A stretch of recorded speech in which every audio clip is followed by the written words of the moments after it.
संगम स्पर्धा परीक्षा केंद्रामध्ये तुमचं खूप खूप स्वागत आहे आणि आपण आता या व्हिडिओमध्ये बॉम्बे हायकोर्ट JTIचा सिलेबस काय आहे, संगम इथे तुम्ही कशी तयारी करून घेऊ शकता, या सगळ्या गोष्टी इथे बघणार आहोत. हे बघा, Bombay high court junior translator and इंटरप्रिटरचे 4 महत्त्वाचे मुद्दे आहेत, ते तुम्हाला माहिती पाहिजे.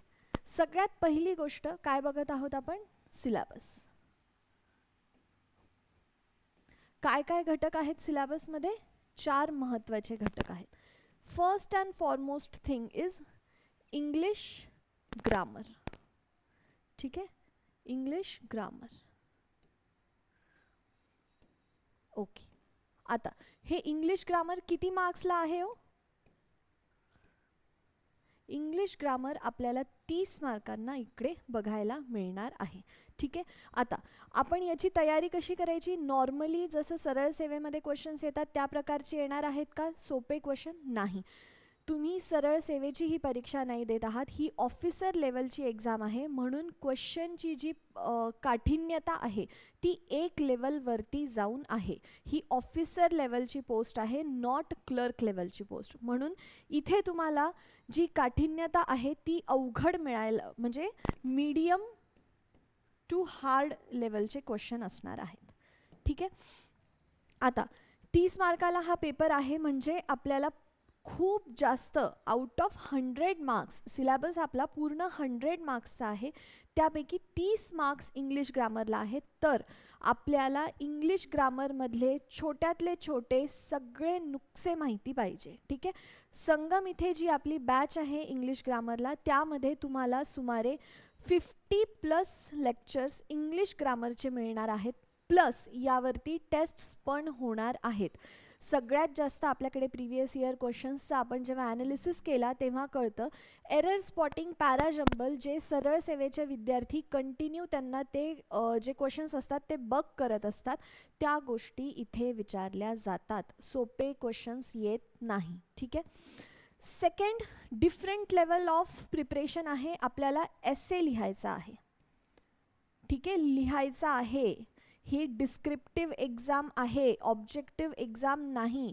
निबंध आपल्याला इथे लिहायचा आहे. किती मार्क्सला लिहायचा आहे, 20 मार्क्सचा निबंध आहे. ठीक आहे, आपण संगम इथे तुमच्याकडनं निबंध लेखन ॲक्च्युली कसं करत असतात. समजा तुम्हाला एक तुम्हाला निबंधाचा टॉपिक आला, ऑनेस्टी इज बेस्ट पॉलिसी किंवा विमेन इन न्यू इंडिया, तर तुम्ही घेतला आणि डायरेक्ट लिहायला लागायचं, असं नसतं.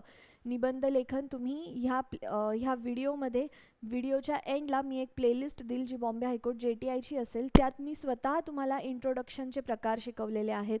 बॉडी काही ते मेन लेक्चरमधले छोटे छोटे चंक्स आहे for students who cannot join, who cannot afford the batch, म्हणून एक हेल्प म्हणून आपण तिथे दिलेला आहे. तुम्हाला कळेल त्याच्यामध्ये आपले फक्त इंट्रोडक्शनचे एक 5-7 लेक्चर्स होतात, बॉडीचे 5-7 लेक्चर होतात, की निबंधाचा एसेची बॉडी कशी लिहायची, त्यामध्ये वेगवेगळ्या टाईपनी कसं लिहू शकता तुम्ही निबंध, ते पण आपण तिथे दाखवतो. आणि फायनली कन्क्लुजन. ठीक आहे, या सगळ्या गोष्टींचे तुम्हाला 5-7 प्रत्येका टॉपिकवरती लेक्चर्स होणार आहेत, म्हणजे पूर्ण लेक्चर्स मिळून तुमचे हे 15+ लेक्चर्स होतील ओनली ऑन एसे.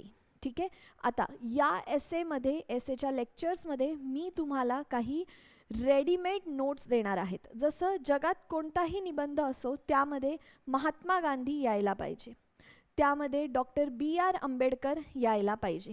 हे काही फक्त इथे फॉर एक्झाम्पल्स मी नावं सांगते तुम्हाला. डॉक्टर APJ अब्दुल कलाम यायला पाहिजे. मग असं नाही की निबंधामध्ये नाव लिहून टाकलं सोडून दिलं, नाही.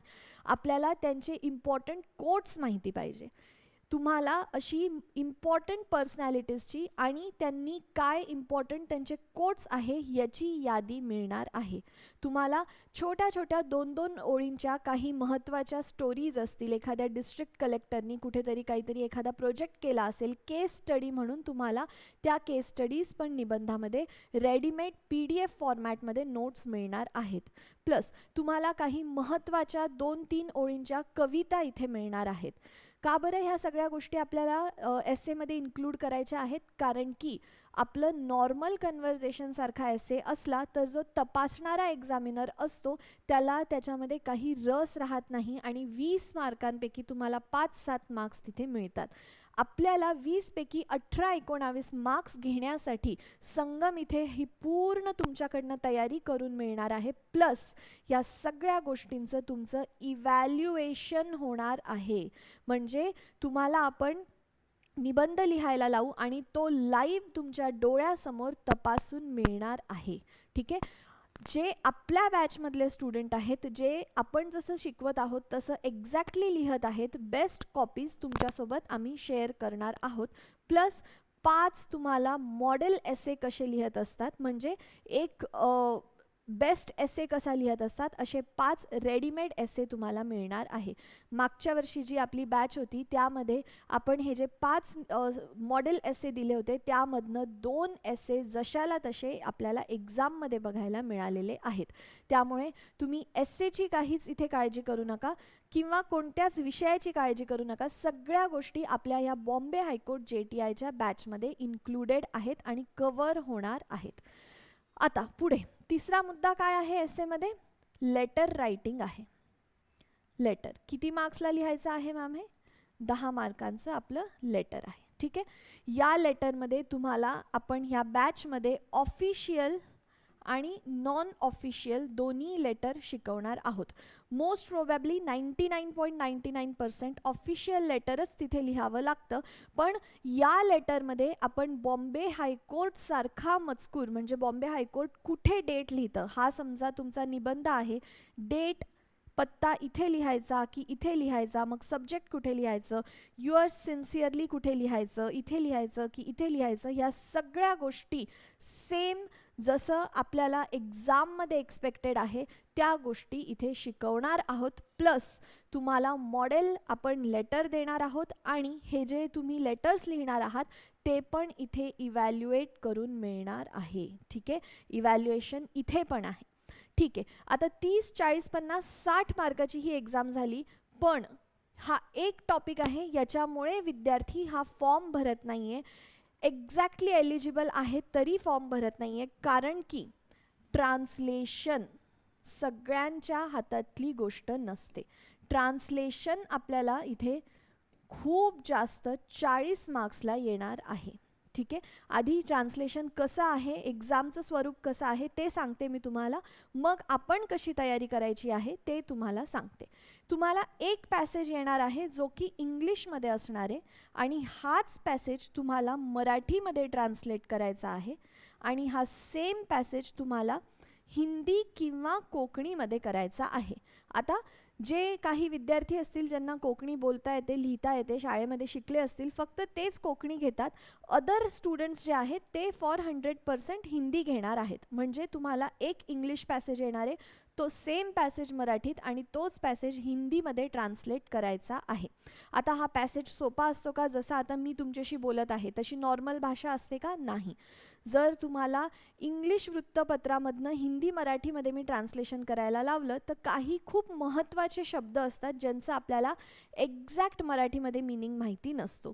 जर एक नॉर्मल सांगायचं तुम्हाला, आत्ता तुम्ही कोणत्या लेवलला आहात, तर ह्या पेनला मराठी आणि हिंदीमध्ये काय म्हणतात हे पण आपल्याला माहिती नसतं. ठीक आहे. तर त्यामुळे या सगळ्या गोष्टी आहेत त्या कशा कव्हर करायच्या आहेत मी तुम्हाला सांगते. सगळ्यात आधी तुम्हाला एक आपण लिस्ट देणार आहोत. ठीक आहे. या लिस्टमध्ये तुम्हाला इंग्लिशचे लीगल टर्म्सचे काही शब्द देणार आहोत आपण. का? कारण हा जो पॅसेज येतो तो लीगल पॅसेज असतो तो. ठीक आहे. तर इंग्लिशचे शब्द देणार आहोत, त्यालाच हिंदीमध्ये काय म्हणतात, त्यालाच मराठीमध्ये काय म्हणतात, सॉरी कोकणीचं इथे मिळणार नाही आहे, पण हिंदी मराठीमध्ये काय म्हणतात त्याची एक लिस्ट मिळणार आहे. कसे शब्द आहेत ते? नॉर्मल शब्द नाही आहे, हाऊ, वेन, इज, वॉट वगैरे हे शब्द नाही. फॉर एक्झाम्पल कन्विक्ट म्हणजे कोण असतो, पेटिशनर म्हणजे काय असतं, किंवा विक्टिम म्हणजे काय असतं, पब्लिक इंटरेस्ट लिटिगेशन काय असते, लेजिटिमसी म्हणजे काय, डेमोक्रेसी वगैरे हे जे शब्द आहे जे आपण दररोजच्या बोलण्यामध्ये वापरत नाही, त्याचे मराठीतले मीनिंग जरी माहिती असले तर हिंदीतले प्रॉपर माहिती नसतात, त्याची लिस्ट तुम्हाला इथे प्राप्त होणार आहे आपल्या बॅचच्या स्टुडंट्सला. दुसरी महत्त्वाची गोष्ट, ट्रान्सलेशन. आपण या लेक्चर्समध्ये ट्रान्सलेशनचे पण काही लेक्चर्स होणार आहेत. त्यामध्ये सगळ्यात आधी तुम्हाला ट्रान्सलेशन तर आपण शिकवणार आहोत. कोणत्या लाईननी? सगळ्यात आधी आपण 1 लाईन ट्रान्सलेशन शिकणार आहोत. ही तुम्हाला एक लिस्ट भेटली, तुम्ही अभ्यास केला, एकेका शब्दाचा तुम्हाला अर्थ कळाला की मग तुम्हाला इथे 1 लाईन ट्रान्सलेशन करायला सोपं जाईल.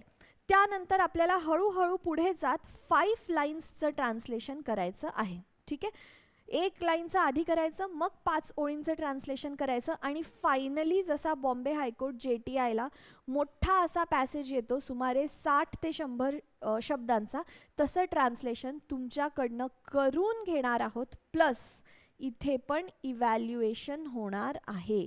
100% तुम्हाला एसे, लेटर आणि ट्रान्सलेशन याच्यामध्ये जर इव्हॅल्युएशन मिळत नसेल तर तुम्ही फक्त शिकून काही फायदा नाही आहे. तुम्हाला एक्झॅक्टली जे आपण शिकवत आहोत ते प्रोड्यूस होत आहे का हे बघण्यासाठी तपासणं तुमचे पेपर्स खूप गरजेचं आहे. ठीक आहे, तर ज्यांनी कुणी हा फॉर्म भरलेला आहे किंवा ज्यांना कुणाला हा फॉर्म भरायचा आहे, तुम्हाला आता हे जे बोर्डवरती मी पूर्ण बॅचमध्ये काय काय इन्क्लुडेड आहे ते बघितल्यावरती एक कॉन्फिडन्स येत असेल की yes, this post is made for me. ठीक आहे, तर आता तुम्ही खूप कमी विद्यार्थी असे आहात जे ह्या परीक्षेला सुटेबल आहात, एलिजिबल आहात. कारण की BAमध्ये समजा कुणाचं ग्रॅज्युएशन झालेलं आहे पण ते इंग्लिश किंवा मराठीमधनं नाही झालेलं आहे. BA समजा सोशल सायन्स झालेलं आहे, BA XYZ इकॉनॉमिक्स असं तसं झालेलं आहे. पण ज्यांचं BA इंग्लिश मराठीमध्ये झालेलं आहे एकतर ते भरू शकतात हा फॉर्म, किंवा तुमचं BA नाही, बाकी कोणतीही डिग्री झाली आहे पण कमीत कमी MA तरी इंग्लिश मराठीमध्ये पाहिजे, फक्त असे विद्यार्थी भरू शकतात. तुम्ही 12 डिसेंबरच्या आधी लवकर हा फॉर्म भरा आणि लगेच अभ्यासाला लागा. जर तुम्ही ह्या प्रकारे अभ्यास केला जो मी आत्ता तुम्हाला सांगितलेला आहे तर ही पोस्ट खूप जास्त सोपी आहे. अभ्यास तुम्हाला history, geography, polity, economics etcetera करायचा नाही आहे, फक्त हा अभ्यास करायचा आहे. ही एक कला आहे. ठीक आहे, जसं तुम्ही पेंटिंग करायला जर जाल तर त्यामध्ये काही अभ्यास नाही करायचा आहे तुम्हाला. किती छान तुम्ही ब्रेन यूज करू शकता, समोरच्यानी शिकवल्यावरती किती नीट प्रोड्यूस करू शकता याच्यावरती अवलंबून आहे. तसंच निबंध लेखन, लेटर रायटिंग, ट्रान्सलेशन या गोष्टी एक कला आहेत. अभ्यास फक्त एवढा आहे. ठीक आहे, हा मी तुमच्याकडनं 100% इंग्लिश ग्रामर पूर्ण तुम्हाला सोडवता येईल अशी आपली ती बॅच आहे. पण या गोष्टी ज्याच्याकडे डोकं आहे आणि जो शिकवलेल्या गोष्टी जशाला तसं प्रोड्यूस करू शकत आहे त्या विद्यार्थ्यासाठी या जागा आहेत. खूप चांगला पगार आहे, खूप प्रेस्टिजियस इन्स्टिट्यूट आहे, खूप सुट्ट्या असतात बॉम्बे हायकोर्टमध्ये. त्यामुळे लवकरात लवकर हे फॉर्म भरा आणि लवकर परीक्षेच्या तयारीला लागा. ठीक आहे, चला तर मग जर तुम्हाला व्हिडिओ आवडला असेल तर तुम्ही लाईक करा आणि जर तुम्हाला बॅचमध्ये ॲडमिशन घ्यायचं असेल तर मी या व्हिडिओच्या डिस्क्रिप्शनमध्ये फोन नंबर टाकते. प्लीज आमच्याशी संपर्क साधा. Thank you so much.